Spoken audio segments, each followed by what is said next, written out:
Hi, welcome back. You're watching Money, Money, Money. With us is Vishal, Dhawan of Plan Ahead Wealth Advisors. And we've been talking about the best way to sort of get started with your financial planning if you're in your late 20s or early 30s. So how do you plan for the future? Vishal, earlier we've already spoken about, managing expenses and other realistic aspects. But, one aspect which we can't ignore is also rising aspirations, right? So, a lot of these millennials, and I can't really fault them for, wanting to delay investing by, say, a few years, because they want to catch up on a bit of consumption, maybe gadgets, entertainment. Many of them are probably living alone for the first time. Many have moved to cities for the first time. So, I can't really grudge that kind of expense, but as well, we must keep in mind that, wealth creation takes time. So how do you manage consumption and the hope of wealth creation, at least in the early years? So very clearly, I think, many of us have also gone through that phase. You sort of start earning, you want to consume, you want to just display your wealth or your income a little bit so that you also feel happy because of that. So a lot of these things are very real emotions that a lot of people do end up going through. I think the way to approach this is to once again step back a little bit and think about the fact that while consumption options have expanded significantly, there is also much greater uncertainty in terms of how careers are going to pan out and how long careers are going to be as well. And we are very clearly seeing that a lot of people are now, getting into a sort of forced retirement phase in their 40s and 50s at the same time. And many, you just have to look around to see in the maybe the building complex that you stay in, maybe in your family, in your friend circle, you will see people retiring much earlier, not necessarily out of a deliberate choice. So what you want to do is, while you're thinking about all of this consumption, you also want to think on the other side that there might be much shortened careers that I have to deal with. And also because of the way technology is taking over a lot of spaces, you might also end up finding that you have to change multiple careers. And as you change careers, you will also have to keep spending on reskilling yourself in the whole process. So once again, the need to be objective here is very important, saying that one part of what I can do with my money is spend it. The other part is I can use it to ensure that I can work longer, I can increase my income. So that sort of allows me to do things for a much longer period of time. The other side of it is that maybe I take advantage of the fact that I'm young. I get the benefit of compounding. I can put my money away into assets which are riskier, because what happens is, while in the short term the riskier assets can be very volatile, over very long periods of time this normalizes. So I think you need to look at a lot of these things, and very, very clearly I think you need to make a start. Even if you're saving a small amount of money and then investing it, I think it's a great way forward, and do it automatically.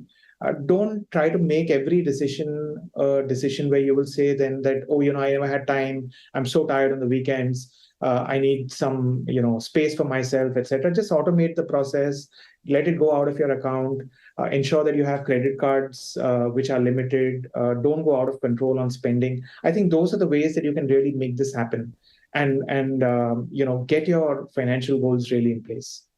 Okay. But, the other reality of our times is that there are any number of people now who are looking at careers, maybe in startups, or, there are any number of roles now where, it's more like a freelance kind of concept. There may not be regular salaries. A lot of people, may be accepting ESOPs or some other arrangement in lieu of regular salaries. So what about planning for them? Because, for them, getting loans is also not as easy as it is for regular salaried people. So how do people like this plan for their future? So clearly the gig economy has taken off very significantly. And I think the way to look at this is to say that the more I have uncertainty of income, and the more I have the inability to be able to project my income forward and get access to loans, the more important it becomes for me to focus completely on my personal finances and on my income, because I want to be sure that I have an emergency fund available of at least 3 to 6 months in case for some reason my startup fails and I need time to be able to go out and look for an alternative. I need to have a process in place where I definitely control my expenses, because one of the things that successful startups have done is bootstrap. And I think as an employee of a startup, you want to bring some of that bootstrapping into your own personal life as well, so that you can also be able to save. I think every startup founder knows that he or she may not be successful, and in the same way, you need to be aware as an employee in that startup that maybe this won't work in the way that you had planned to, and therefore have that provision made. As far as your investments are concerned, you still have the ability to use processes like a systematic transfer plan, which allow you to put money away on a monthly basis after you've put in the lump sum. So the money goes into a liquid fund, and from there it goes every month. This is a bit like an SIP in terms of giving you the rupee cost averaging, but the money doesn't leave your bank account every month. It leaves in spurts when you get the money. And I think those are ways that you can still continue to invest. You don't have to wait to become a salaried employee of a normal sort of corporate role to decide on starting your investment journey.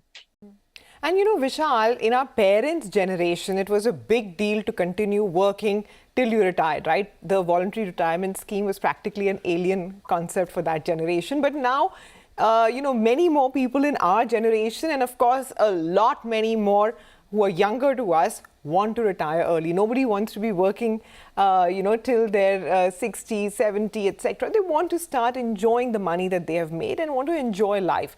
What do you need to do to be prepared for this? So very clearly, the first starting point has to be to put numbers down and say, okay, what is it that I require to have with me if I want to retire? Keep in mind that inflation is going to continue to happen. It's not going to go away just because you choose to retire. There is going to be a need to plan for it. So try to estimate what your regular month-on-month expenses are going to be in retirement.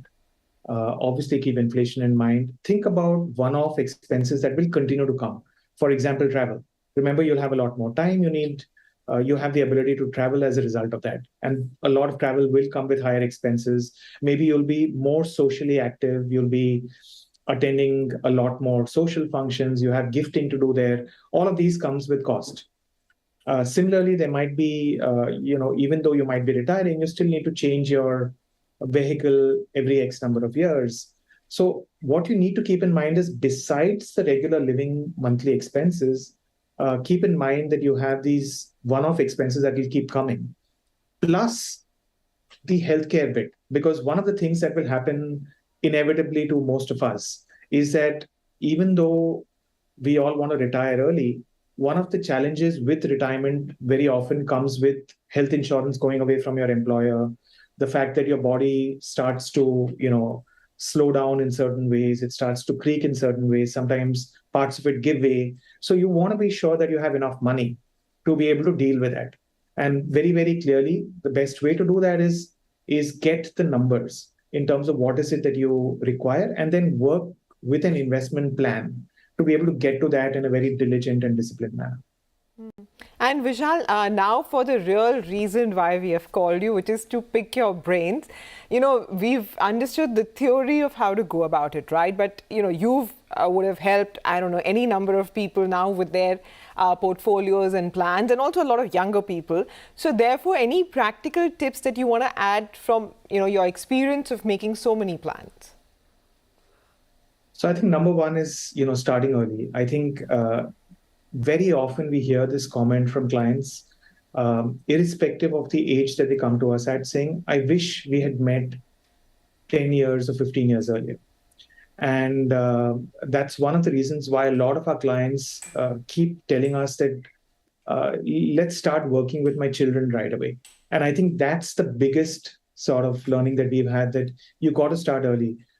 Warren Buffett's, followed so closely. And one of the statements he made was that, while he started investing at the age of 11, one of the things that he says in hindsight is he wished he had started at 9.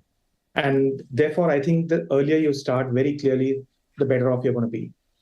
The second thing you want to be doing is very clearly take control of your finances. Don't be dependent on other people. Very often we find that we are always looking for other people around us to be able to take care of our money requirements.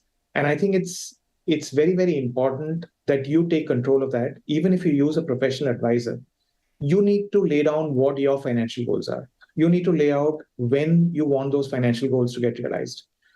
You need to realize that, my income is in my control. So the way I will reskill, the way I will work, all of that is controllable at my end. And of course, my expenses as well. So I think a lot of this holistic approach is very, very useful when you actually go out and think about the years that, we've spent helping people get to financial freedom.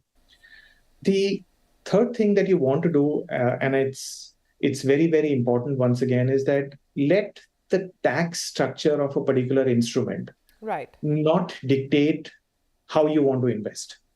The tax is an outcome of a gain that you make, and that gain is going to get taxed in a certain way today.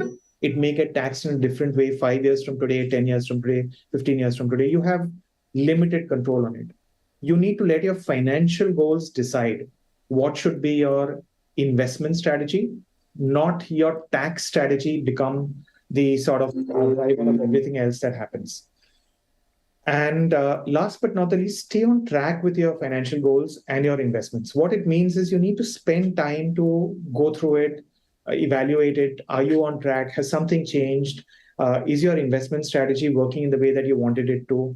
At least twice a year is a good approach to take. I think there's one of the mistakes that a lot of people make is they keep checking their portfolios day in and day out. It's not required.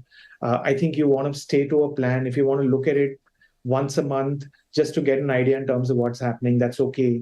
But get into a deeper review of your investment portfolio at least twice a year and review your financial goals at least once a year to be sure that you stay on track and remember why you're saving money. All right, Vishal, thanks very much for joining in with your very, very practical advice. With that, we'll wind up on this edition of Money, Money, Money and promise to see you again next week.